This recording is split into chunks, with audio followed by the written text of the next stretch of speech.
Do you ever feel like the initial excitement of homeschooling from the beginning of the homeschool year just fizzles out and doesn't last? I definitely have felt this feeling, and that's what I want to talk about today. What happens when all of the initial excitement fizzles out, and what can you do to keep the momentum going? And should you try to keep the momentum going? I think that's the biggest thing that I want to talk about today. The start of the new homeschool year always feels so fresh and so exciting.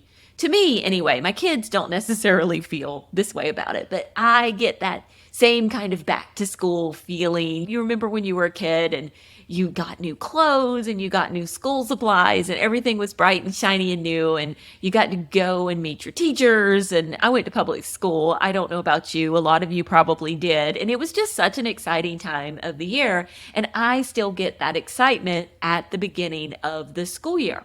And so it propels us forward. And I call it the honeymoon period of the homeschool year. Now, there are struggles, but there is also this kind of period of where everything just, I think that's one of the things that really helps me over some of the struggles that we have. There is this kind of fun excitement there. And I call that the honeymoon period. After years and years of homeschooling, I now realize that period is going to end and it's perfectly okay.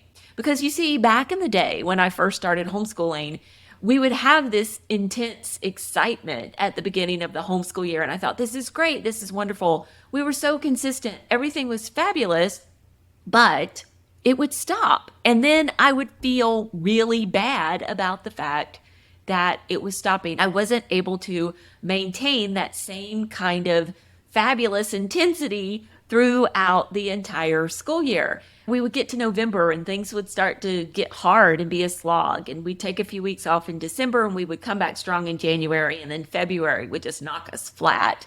And then maybe by April, I would be sitting there going, oh, you know what? I really need to finish this homeschool year strong. And usually by mid-May, we would fizzle out. The same pattern happened year after year. And I was constantly beating myself up for the fact that we always started so strong, but we never finished that way. And it wasn't until I decided, you know what? This is just our natural pattern. This is just what's going to happen every year. And I stopped beating myself up for it and came to peace with it, that I was able to lean into that pattern and lean into the times that we were really going gangbusters and getting a lot done, and then rest and relax on the times that we weren't, and really embrace those smaller, quieter times and use those to rejuvenate ourselves and pick up again on the better times. One of the things that I did was I realized that we always had a little pick me up in December because we would start to get to the end of the first semester and I would be feeling a little bit behind because I hadn't gotten as much done as I wanted to, because November is typically a wash for us. And I would get this little second wind right there. But if we were stopping everything that we were doing to do all of this fun Christmas school stuff, we were missing out on that second wind and that opportunity to actually accomplish some things. So instead of doing Christmas school, I hate to admit this because everybody does Christmas school and just loves it so much. We would do a good, strong 2 weeks of academics after Thanksgiving. And then we would just stop and do Christmas. And it didn't become a Christmas school thing for us. I didn't make everything in December about Christmas school. It was like, wow, I'm getting a second win. This is when we can really get some academics done. My kids, they have no idea about Christmas school. They don't care. They just know that we would do school until the second week of December, and then we would take some time off and just really enjoyed our downtime and really enjoyed our time off. That was just what worked for me. And I think this is the most important message right here is figure out, track your ebbs and flows. You could even do this by writing down each month. You get to the end of the month and you say, how was homeschooling this month? Let me evaluate. What was my mood like? How consistent were we? What did it feel like? And just track that for a while. and realize what your natural rhythms are and lean into the times when you can really get things done and then really rest on the other times instead of spending all of your energy spinning and beating yourself up for it. I think that's probably a really good thing to do, if I do say so myself. So once I realized that we were going to go gangbusters and have all of this energy and motivation, because I had all of this energy and motivation in August and September, I just started planning to do more days of school, to have a more intense August and September, and then to very naturally plan fewer days of school later in the year. And this was when I came up with kind of the concept of magic number schooling that we now teach and put your homeschool year on autopilot, so I could really lean into that idea of hitting school heavy when it worked in our natural rhythms and then not when it didn't. Okay, what about you? I would love to know, do you follow this kind of up and down seasonal pattern of homeschooling, or do you stay pretty consistent throughout the school year? I would love for you to tell me down in the comments. Robin Ludwig is a mom in our community, and she's actually been on the podcast with me before where we've talked about this, and I can find a link and leave it for you. But she leaned into this seasonal homeschooling really early, and that's what she calls it. She calls it seasonal homeschooling, and she actually comes up with different activities to prioritize and focus on in fall, spring, summer, and winter. And I thought that was just genius. And what's really great about it is this is the time of year where we do something like nature walks and nature study. She doesn't try to do it all year long. She fits it neatly into that quadrant because that's what works well for her family. This is the time of year where we cuddle in and snuggle up and read lots of books. We do way more read alouds at this part of the year than we do at the other part of the year where we're outside playing a lot. They do year-round homeschooling, but she makes it work for her by really leaning into this seasonal approach. And Robin suggests just take a piece of paper and divide it into 4 quadrants and think about our energy levels and the seasons outside and what's going on with the activities that we have, and really like space out your homeschool activities. What are you going to do in each quadrant? And I love that concept. Melissa Wiley also talks about this thing called tidal homeschooling. Actually, this is something I've been interested in a long time because I did an interview with Melissa about it years ago. And so we'll link that one for you as well. And it's the very similar idea that there are high tide periods in your homeschool and there are low tide periods in your homeschool. And you could read that as there are high energy periods in your homeschool and low energy periods in your homeschool.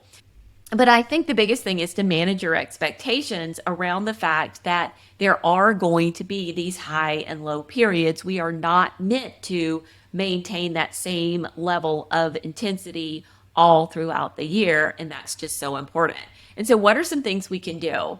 Well, understand that every homeschool day is not going to be the same, and every homeschool day is not going to be perfect. I hope you know that. But allow room for those days in your schedule where you just throw up your hands and you're like, you know what? We're just not going to finish this day. We're having a really bad day. Maybe we're going to go get ice cream. Maybe we're just going to stop and have everybody go do quiet time. Maybe somebody just needs to go get a shower. When my kids were little and we were having those really bad days, it would always come right before they would get sick. And what I came to realize was a kid really can't tell you, oh, you know what? I'm starting to feel bad. I'm just not feeling good. Maybe I just need to take a little time. Instead, what they do is they resist and act up and all of those kinds of things. And it's not until after they're sick and you're like, oh, that's what all that behavior was about. But by planning ahead for those kinds of things with the way you set up your homeschool schedule and realizing that they're going to happen, then you don't feel quite so bad when they happen because you're not trying to keep this really strict schedule. And so being able to adjust your plans as needed and being flexible really is the key to reducing stress. And then make sure to take care of yourself. If mom gets sick in the homeschool, then that's where things very quickly start to fall apart. And so trying to stay as well rested as possible, which really not beating yourself up is a huge part of this. Talk about doing some things for self care when we're constantly spending all of our time and energy beating ourselves up for not maintaining that same level of intensity. Then that is really just doing us no favors. And that's the kind of thing that is just going to be a complete total waste of time for us. And so realizing the self care of not beating ourselves up, I just think that one is so important. And then I think as part of that is connecting with the homeschool community at large. The best thing is just to meet up at the park with other homeschoolers on a regular basis and to be able to sit and talk about those high and low levels of homeschooling with other moms, because the more you talk about it, the more you realize this is just perfectly a natural part of the entire process. If you don't have that, connecting with an online community can offer some of the same kinds of benefits as well. And so I would love to invite you to our free homeschool community at pambarnhill.com, and you can find a link to the community right there on the homepage and check it out. There are so many moms there who can share their stories of the exact same thing. The more we talk about these kinds of things in our homeschool, the more we normalize it, the more we come to realize that this is just part of what we do. And it's going to allow us to give ourselves the grace we need to create the kind of homeschool environment that's really going to work for our family and for us in the long run, because we're not going to get burned out. I want to thank you for joining me today. I want to encourage you to give yourself just a little bit of grace when it comes to your homeschool day. And I just want to tell you, keep on homeschooling.